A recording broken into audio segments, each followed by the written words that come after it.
This is Sarah Shoemaker, and I'm going to talk to you about some of the evaluation challenges and considerations. Simple evaluation challenges are for programs such as the 12-step program of Alcoholics Anonymous. It's a simple model with simple interventions to lead to a specific outcome. These are not absolute categories. Programs can have aspects from each of these, but it makes it easier to understand if it is more linear. It includes a smaller number of participants, a single program or project.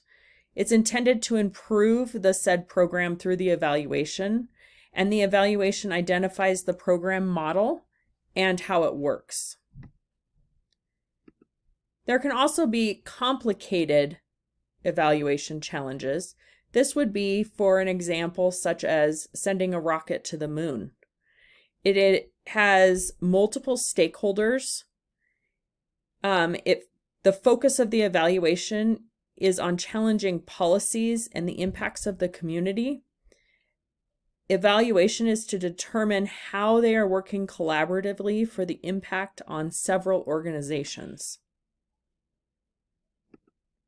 And then we have a complex evaluation challenges. This is going to include something so complex like the pandemic.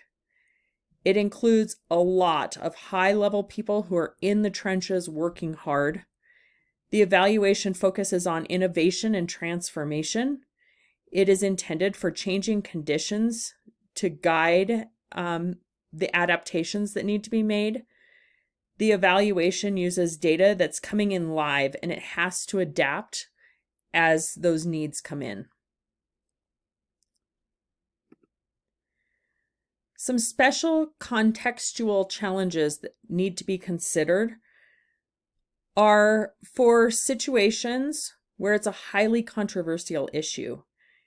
We need to facilitate different points of view among all the stakeholders in this situation. Or you could have a highly visible program where you need to deal with the publicity of the program and may need to do public presentations. You could have a highly volatile program environment where rapid changes in the context and issues, and then you need to look at the focus of that.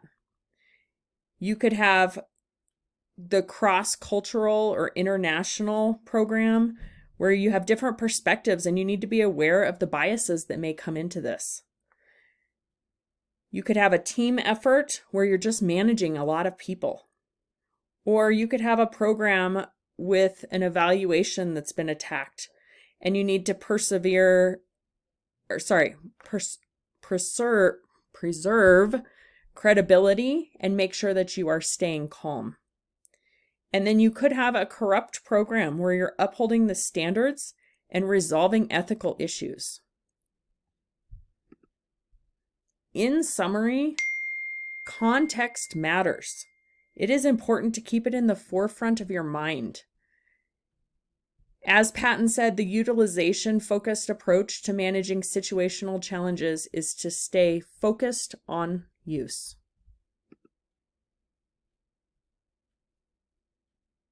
Thank you.